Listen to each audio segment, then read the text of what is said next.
My name is Lena Carter, and if you'd told me a year ago that I'd end up humiliating the woman who tried to destroy me, I would have laughed in disbelief. Back then, I was just an ordinary wife, devoted, soft-spoken, and hopelessly trusting. My husband, Ethan, was the kind of man every woman dreamed of having, confident, charming, and successful. Or so I thought. For 7 years, I'd stood by his side, through his career struggles, his sleepless nights, his self-doubt. I believed we were a team. But it turns out, I was just a prop in his perfect little world. It all began the night of his company's annual gala. I'd spent days preparing for it, bought a new emerald dress that hugged my body just right, and Ethan even said I looked breathtaking. For once, I felt like we were that happy couple people envied. I had no idea that night would mark the beginning of my public humiliation. When we arrived at the hotel ballroom, all eyes turned toward us. Ethan was beaming, greeting everyone like a politician shaking hands. I stayed close to him, smiling politely, until he introduced me to someone who would change everything, Vanessa Reynolds. She was beautiful in that effortless, cruel way, long raven hair, red lips that smirked more than they smiled, and a dress that looked like it was stitched out of sin itself. "Lena, right?" she said, her tone smooth but condescending. "Ethan's wife. I've heard so much about you." I forced a polite smile. "All good things, I hope." "Oh, of course," she purred, her hand resting far too long on Ethan's arm. "He talks about how supportive you are. Must be exhausting, keeping up with a man like him."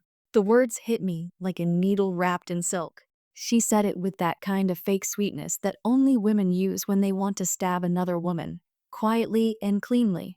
Ethan laughed awkwardly. "Vanessa's my project partner. She's been leading our new marketing campaign.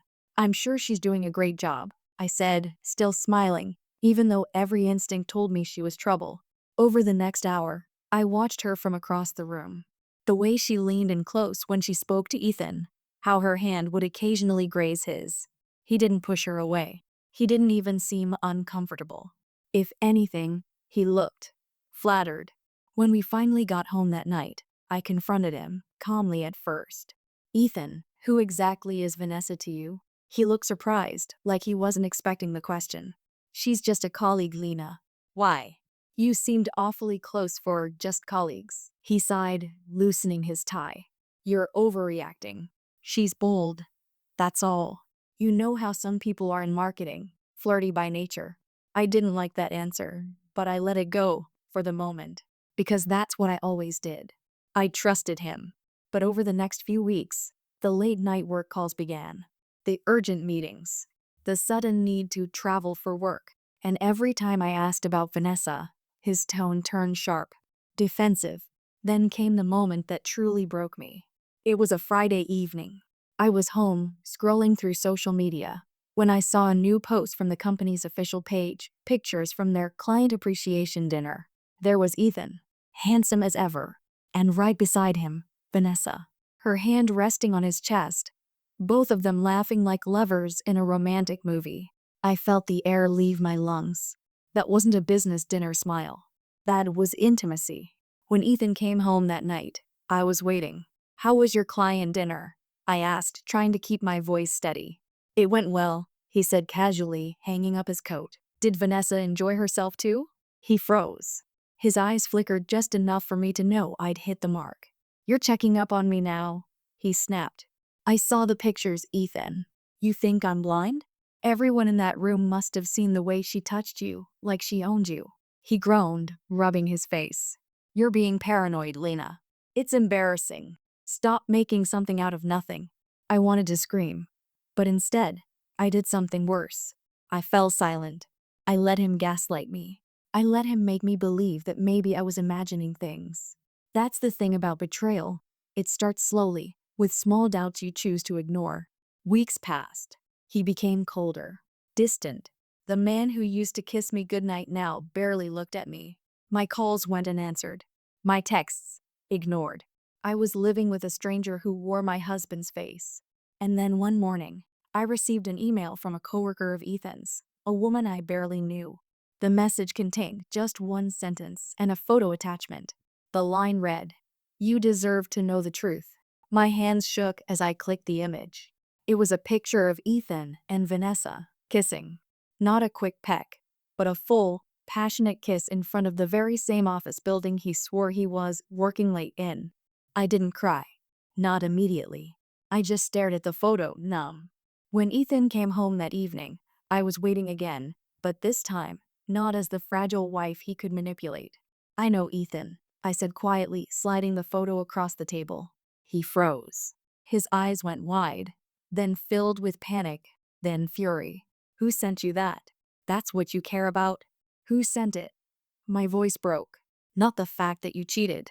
He slammed his fist on the table. "You don't understand. Vanessa means nothing. It was a mistake. A mistake that's been going on for months." He didn't answer, just ran a hand through his hair, muttering curses under his breath. I realized then that the man standing in front of me wasn't the one I married. He was a liar, a coward, and worst of all, a man who thought I was too weak to fight back. That night, I packed a bag and left. Not for good, not yet, but because I needed space. Time. I needed to think. And while he slept peacefully in his guilt, I made a decision. If Ethan and Vanessa wanted to play games with my heart, I'd learn their rules, and then use them to destroy them both. Because if there's one thing they didn't know about me, it's that the quiet ones are the most dangerous when they've been betrayed. End of part 1. That same night, I received another email from Vanessa herself, and the subject line read, "I hope you enjoyed the show, darling." When I saw her name, Vanessa Reynolds, in my inbox, my heart skipped. For a moment, I couldn't breathe. My hands trembled as I hovered over the subject line. "I hope you enjoyed the show, darling." The audacity of her words burned through me like acid. She wasn't just gloating, she was mocking me. The woman who destroyed my marriage was now taking pleasure in twisting the knife. I opened the email. It was short, just a few lines. "He was never yours, Lena. He just settled for you until he met someone who could keep up. You should have seen the look on his face when I told him I was better for him. Poor thing, you really thought love would make you enough?" I could feel the blood drain from my face. I reread the words over and over, each one cutting deeper than the last. But then something inside me snapped. Enough. If Vanessa wanted a war, she was going to get one, and I'd make sure she regretted every smug word she'd ever typed. I didn't respond to her message. Not yet. I needed a plan, not an outburst. Revenge wasn't about emotion. It was about precision. So, I began quietly gathering ammunition. First, I checked Ethan's phone records. I had access through our shared account. Hundreds of messages. Dozens of late-night calls to a single number, Vanessa's. Some lasting hours. He'd been talking to her even when he claimed to be on business trips. Then I accessed his email on our home computer. He'd saved his password years ago, never imagining I'd need it. Inside, I found everything I needed. Romantic emails, secret plans, even hotel reservations under fake names. He hadn't even tried to hide it well. But the part that shattered me wasn't the evidence of the affair. It was a thread of messages between the two of them that revealed something darker. "Vanessa, you said you'd make it official by now. Ethan, just give me time. She's fragile. I don't want to destroy her. Vanessa, then maybe I'll do it for you." That last message sent chills down my spine. Vanessa wasn't satisfied with taking my husband. She wanted to ruin me. I printed everything, every message, every photo, every receipt, and placed them neatly into a black folder. Evidence of betrayal, wrapped and ready. The next day, I went back home. Ethan was sitting at the dining table, scrolling through his phone. When he saw me walk in, his expression shifted from surprise to guilt. "Lena," he said, standing quickly. "You came back." I was worried. Worried? I laughed bitterly. "About what? That I might ruin your little love story with Vanessa?" His jaw tightened. "Don't start this again." "Oh, I haven't even started, Ethan." I dropped the black folder on the table. "Read it, every single page. And then tell me I'm paranoid." He hesitated, then opened it. As he flipped through the pages, his face drained of color. He didn't speak, didn't even look up. When he finally did, his voice was small.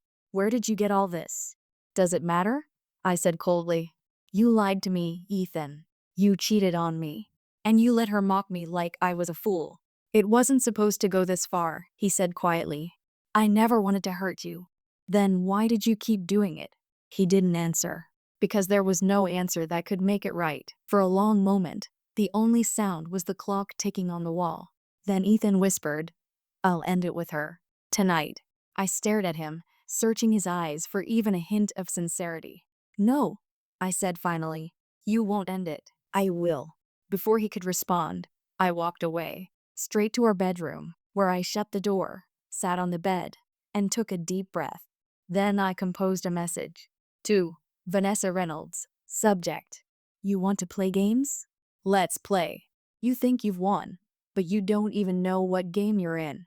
Let's see how you handle losing everything you built on lies. I hit send. Within minutes, my phone buzzed. Vanessa. Oh, the little wife finally found her voice. How cute. What are you going to do? Tell his boss. Cry to your friends? Everyone already knows, sweetheart. He chose me. That was the last straw. If she wanted to play dirty, I'd drag her into the mud she thought she ruled. Over the next few days, I started working quietly. I reached out to one of Ethan's colleagues, Mark, who had always been kind to me at company events. I knew her smile faltered slightly. End it? You think you have that kind of power? Oh, I don't think it, I said softly. I know it. She laughed, tossing her hair. You're delusional. Ethan's already told me he's filing for divorce. You've lost. I leaned closer, lowering my voice. Then you might want to check your email. Her smile vanished. She pulled out her phone, eyes scanning rapidly. Within seconds, her expression changed from confident to horrified, because what she was looking at was a copy of every message she'd ever sent Ethan. Every manipulative word, every blackmail threat, every promise of promotion in exchange for pleasure. I told you, I whispered, standing. You're playing the wrong game. As I walked away, I heard her voice crack. What did you do? I didn't turn around. I just gave you a taste of what's coming next. End of part 2. The next morning, I woke up to breaking news. Top marketing executive under investigation for workplace misconduct. And the photo attached. Vanessa's. When I saw Vanessa's face plastered across every news site that morning, I felt a chill, not satisfaction, not triumph, just silence. It was surreal watching the woman who'd mocked me so confidently reduced to a headline about scandal and disgrace. Marketing executive Vanessa Reynolds suspended amid internal investigation. The article detailed anonymous reports of manipulation, favoritism, and inappropriate relationships within the company. No names were mentioned, but I didn't need to read between the lines. I knew exactly where those reports came from. The evidence I'd shared through Mark's connections. Ethan found out within hours. He stormed into the house like a hurricane, slamming the door so hard that the photo frames rattled on the wall. What the hell did you do, Lena? He demanded, his eyes blazing. I didn't even flinch. I exposed the truth. You destroyed her. I raised an eyebrow. Her? You mean the woman who destroyed our marriage? You don't understand, he snapped, running a hand through his hair. Vanessa's in trouble because of this. She could lose everything. I let out a bitter laugh. Oh, how tragic. The woman who publicly humiliated me and slept with my husband might face consequences? My heart bleeds for her. He looked at me like I was a stranger. You've changed, he said quietly. Maybe I have, I replied. Or maybe I've just stopped letting you walk over me. He opened his mouth to argue, but his phone buzzed. He glanced down, his face paling. She's calling me, he murmured. I crossed my arms. Answer it. Let's hear what your poor victim has to say. He hesitated, then picked up. Vanessa? I could hear her voice faintly through the speaker, trembling and furious. Ethan, they're suspending me. HR called me in. Someone leaked everything. You said you'd protect me. Ethan's face contorted in panic. I'll fix this. I'll talk to them. Don't you dare come near me, she screamed. They're saying there's proof, emails, messages, everything. How could this happen? And then, in a voice dripping with venom, she hissed. Was it her? Was it your wife? Ethan glanced at me, guilt flashing across his face. Vanessa continued. You told me she was weak. You said she'd crumble. Do something, Ethan, or I swear I'll take you down with me. The call ended abruptly. I stood there, watching him. Still think she's worth defending? He sank into a chair, burying his face in his hands. You don't understand, Lena. I didn't plan for any of this. I folded my arms. Then explain it to me. Why her? Why betray me for a woman like that? His voice broke as he spoke. At first it wasn't supposed to mean anything. She made me feel important again. She flattered me. She made me think I could be more than the man who kept disappointing you. I stared at him, stunned. You think sleeping with another woman was the way to feel important? He looked up, eyes glistening. You stopped looking at me the way you used to. We stopped being a team. I felt invisible. For a moment, silence hung between us. Then I said, softly but firmly, you didn't become invisible, Ethan. You just couldn't stand that I wasn't worshiping you anymore. He said nothing, because deep down, he knew it was true. That evening, he packed a small bag and left, muttering something about needing space. I didn't stop him. I was done chasing after a man who'd already chosen someone else. But the universe has a dark sense of humor. Because the next day, I got another email from Vanessa. You think you've won, but you've made a very dangerous enemy. You ruined my life, Lena, and I'm not going down alone. Attached was a photo. Ethan. At her apartment. Last night. I froze. He'd gone back to her. After everything. After the fight. After the exposure. After watching her nearly lose her career. He still went to her. That photo shattered whatever small piece of my heart was still intact. I wanted to scream, to throw something, to burn everything he owned. But instead, I sat there in cold silence, staring at the screen. It wasn't love anymore. It was disgust. The next day, I met with Mark again. I showed him the photo and the new email. She's threatening me, I said. He frowned. You need to be careful, Lena. People like Vanessa, when cornered, they bite back. I'm not afraid of her, I said through gritted teeth. I just want this to end. Mark leaned in. Then you need to end it completely. Cut both of them off. But if she's sending threats, we can use that. How? He smirked. Let's just say HR isn't the only department interested in her now. If she's harassing you, she's in violation of company policy and the law. That night, I drafted a statement. Calm, factual, and deadly precise. I included screenshots of her threats, photos, timestamps, and even Ethan's visits. I didn't need revenge anymore. I needed justice. When the company's HR department called me the next morning, I gave them everything. They thanked me for my cooperation. Within hours, rumors spread that Vanessa's suspension had turned into termination. By evening, her name was trending again. But this time, not as a business scandal. It was a public disgrace. She'd lost her job, her reputation, her future. And Ethan?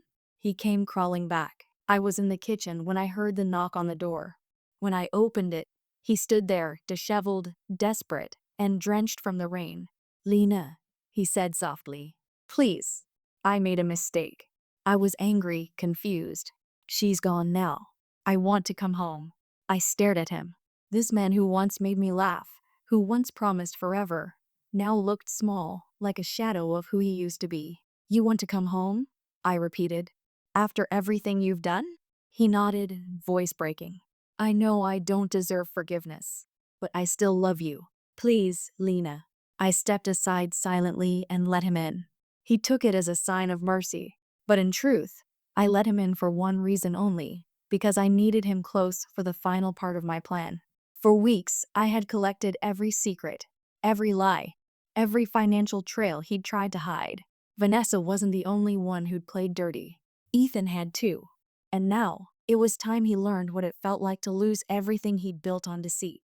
As he sat on the couch, dripping rainwater, I looked at him and whispered, "Welcome home, Ethan. But just remember, some homes are built to collapse." End of part 3. That night, while he slept peacefully beside me, I opened my laptop and sent one final email to the company's board of directors. The subject line read, "Evidence of fraudulent expense reports by Ethan Carter." When I hit send on that email, my heart didn't race. There was no guilt, no fear, just an eerie calm. For the first time in years, I wasn't reacting to pain. I was controlling it. Ethan slept soundly beside me, his face illuminated by the faint glow of my laptop screen. It was strange seeing him like that, so peaceful, so unaware that his entire world was about to collapse. I closed the laptop quietly, turned off the light, and lay back down. But I didn't sleep. I watched the ceiling and thought about the woman I used to be. The one who cried herself to sleep, who begged for love from a man who only saw her as a burden. That woman was gone. By morning, everything had changed. When Ethan woke up, I was already dressed and sipping coffee at the dining table. He smiled faintly, like the past few months had been nothing more than a bad dream. "Good morning," he said softly, testing the waters. "Morning," I replied without looking up. He hesitated, then sat across from me. "I'm going to start looking for new work today. Maybe something small until I get back on my feet." I gave a polite nod. "That's good." He looked relieved, as if my calm tone meant forgiveness. But I didn't forgive him. I was just done pretending. By noon, my phone buzzed. It was an email notification from the company's HR department. Subject: confidential inquiry. Expense irregularities. I couldn't help the smirk that crept across my face. The gears were turning faster than I expected. Ethan was in the shower when his phone started ringing. First once, then twice, then again. I glanced at the screen. "Office, urgent." When he came out, towel around his waist, I handed him the phone. "It's work. They've called 3 times." His brows furrowed. "That's strange." He picked it up and answered, his voice shaky. Within seconds, the color drained from his face. "What?" "No, that's impossible. There must be a mistake. I've submitted every report." I leaned back in my chair, watching him crumble in real time. He hung up slowly, eyes wide. They found discrepancies in my expense claims. They're launching a full audit." "Oh," I said with feigned concern. "That sounds serious." He started pacing. "Vanessa must have done this. She's trying to ruin me." I sipped my coffee. "Maybe. Or maybe it's karma catching up." He spun around, glaring at me. "You think this is funny?" "No," I said coldly. "I think it's justice." He froze, realization dawning in his eyes. You did this." I met his gaze. "I didn't forge the reports, Ethan. You did. All I did was make sure the right people saw them." He stared at me, speechless. "You're insane." "Maybe," I said, standing up. "But you made me this way." He didn't argue. He just grabbed his keys and stormed out, slamming the door behind him. That night, I got another email from Mark. It worked. The board suspended him pending investigation. "He's out, Lena. For good. For good." Those 2 words echoed in my mind like a melody. But revenge has a funny way of twisting back on itself. Because once you get it, the silence afterward is deafening. Days turned into weeks. Ethan's suspension became termination. His reputation shattered. His friends vanished. And Vanessa, well, she disappeared completely. Word was, she'd left the city. He tried calling me at first, then texting, then showing up at the door, begging for a chance to explain. One evening, I finally let him in. Not out of pity, but because I wanted him to hear it from me. He looked broken. His once proud posture was gone, replaced by defeat. His clothes hung loose, his eyes hollow.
Why, Lena? He whispered. You could have just left. Why destroy me? I stared at him for a long time before answering. Because you didn't just betray me, Ethan. You laughed while doing it. You let her humiliate me. You made me doubt my worth, my sanity. I needed you to feel what I felt, to lose everything that made you think you were untouchable. He nodded slowly, tears welling up. You win. Is that what you wanted to hear? I shook my head. There's no winning here, Ethan. Just consequences. He wiped his face, then whispered. You used to be kind. You used to believe in love. I still do, I said quietly. Just not yours. He turned to leave, but before stepping out, he said something that made my blood run cold. You think this is over, but you've started something you can't control. People talk, Lena. What happens when they find out what you did? And with that, he walked away into the rain, leaving muddy footprints across my floor. The next day, my doorbell rang again. But this time, it wasn't Ethan. It was a police officer. Immerse. Carter? He asked. We'd like to ask you a few questions regarding an anonymous report. My stomach dropped. Report? What kind of report? He opened a folder. Inside were printed screenshots, emails I had sent, conversations with Mark, and even the whistleblower letter. Someone's alleging you falsified evidence against your husband and his coworker, he said evenly. We're just conducting preliminary inquiries. I froze, my mind spinning. Ethan. It had to be Ethan. After the officer left, I sat on the couch, my hands trembling. The revenge I thought was clean and clever had just turned toxic. I dialed Mark immediately. They came to my house, I hissed. Someone tipped them off. He sighed. I was afraid of that. Ethan's desperate. He's probably trying to make you the scapegoat. My voice cracked. What do I do now? Lay low, Mark said firmly. Don't talk to anyone. I'll handle it. But his tone had changed. There was hesitation there. Doubt. And in that moment, I realized something horrifying. I didn't really know Mark. I'd trusted him blindly because he'd offered me revenge. But what if his motives weren't as noble as I thought? As I stared at my reflection in the darkened window, I whispered to myself, what have I done? End of part 4. Just then, my phone buzzed. A new message. It was from an unknown number. You thought you buried me, Lena. But guess what? I'm back, and I'm not alone. The message was signed, Vanessa. When I saw her name on the screen, Vanessa, I felt a chill crawl down my spine. For weeks, I'd assumed she was gone for good, buried under the weight of her own scandal. But now, she was back. I opened the message again, reading each word slowly, trying to steady my breathing. You thought you buried me, Lena. But guess what? I'm back, and I'm not alone. I sat frozen for a few seconds before replying. What do you want, Vanessa? Her response came instantly. Oh, nothing much. Just a little payback. You see, Ethan told me everything. About you. About Mark. About how you used me. I think it's time everyone else knows too. My fingers tightened around the phone. So Ethan had betrayed me again. This time, teaming up with the very woman who'd wrecked our marriage. I typed back, my anger pulsing through my veins. You ruined yourself. I just told the truth. No, sweetheart, she replied. You built a lie so perfect you actually believed it. But I have proof, messages, emails, recordings. I kept everything, and I'm not afraid to use it. I felt my throat tighten. Proof? I muttered.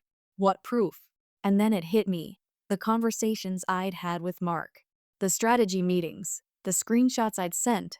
The confidential company documents he helped me gather. Vanessa must have found a way to access them. I called Mark immediately. Vanessa's alive. I blurted out. She says she has everything. Emails, our plan, everything. Mark's voice was calm, too calm. Lena, I need you to stay calm. I'll take care of it. You said that last time. I snapped. But now she's threatening to destroy me. There was silence on the other end. Then he said, almost softly, maybe she can't destroy you if you tell the truth first. What? Own what you did, he said. You wanted justice. You got it. But you crossed lines, Lena. If this goes public, it won't just be her or Ethan, it'll be you. I hung up. My mind was spinning. That evening, I decided to meet Vanessa face to face. No more hiding behind messages or threats. I needed to see her. To end it once and for all. I texted her. Meet me at the Ironwood Cafe. 8 p.m. Come alone. She replied instantly. Wouldn't miss it for the world. The cafe was nearly empty when I arrived. Dim lights flickered against the rain-streaked windows. I sat in the corner booth, my hands trembling slightly as I clutched my coffee cup. A few minutes later, she walked in. Same long dark hair, same arrogant poise, but something about her was different. Harder. Meaner. Well, she said, sliding into the seat across from me. If it isn't Mrs. Perfect herself. Cut the act, I said coldly. What do you want? She leaned forward, her red lips curling into a smile. An apology. A public one. You humiliated me, Lena. You made me lose my job, my reputation, everything. I want you to feel that same burn. I laughed bitterly. You think I'll just hand that to you? Her eyes glinted. Oh, you will, because if you don't, I'll hand over everything I have to the authorities. And this time, you'll be the one in handcuffs. For a second, I said nothing. Then, slowly, I leaned in and whispered, You're bluffing. She smirked. Am I? From her purse, she pulled out a small flash drive and slid it across the table. Proof, she said. Emails between you and Mark. Voice notes where you admit to leaking documents. Even a video clip of you saying you wanted to ruin me and Ethan. My breath caught. How did you? Ethan helped, she interrupted proudly. Turns out, betrayal's contagious. I sat back, heart pounding. So that's it, huh? You and Ethan team up to blackmail me? Not blackmail, darling, she purred. Just balance. I stared at her for a long moment, then slowly smiled. You always underestimate me, Vanessa. Her smile faltered. What's that supposed to mean? I took out my phone, opened the voice recorder, and hit play. Vanessa Reynolds, 7:43 p.m. Ethan helped. Turns out, betrayal's contagious. Her eyes widened. You? Yeah, I said calmly. I've been recording since I walked in. She lunged across the table, trying to grab the phone, but I pulled back. Sit down, I hissed. You think I didn't expect you to try something? You taught me how to fight dirty, Vanessa. I just got better at it. For the first time, she looked rattled. You can't use that. Oh, I can, I said, standing up. And I will. Because now, you've just admitted to conspiracy and blackmail. So here's what's going to happen. You're going to walk away. From me. From Ethan. From all of this. Or I'll make sure you spend the next few years fighting charges instead of me. She glared at me, her lips trembling, but she didn't move. Finally, she spat. You're a monster. I looked her dead in the eye. No. You made me one. Then I walked out. The next morning, I sent the recording to my lawyer and copied Mark. Within 24 hours, Vanessa's threats stopped. The police inquiry quietly closed. And Ethan? He left town. Word was he'd taken a job in another state. I never saw him again. For weeks after, I couldn't sleep. Not because I was scared, but because I didn't know how to feel. I'd won. But the victory felt hollow. One night, as I sat on the balcony watching the city lights flicker, Mark called. It's over, he said. Yeah, I whispered. It is. You should be proud, he added softly. You fought back. I paused. Maybe. But sometimes I wonder if I went too far. Maybe you did, he said.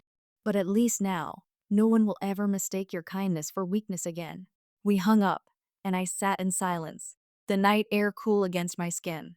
For the first time, I didn't feel broken. I didn't feel angry. I just felt free. I took a deep breath and whispered into the night. Revenge doesn't heal you. It just shows you who you've become. And in that moment, I finally understood. Vanessa, Ethan, all of it. It wasn't about them anymore. It was about me finding my power again. I smiled faintly, turned off my phone, and walked back inside. Teachy end.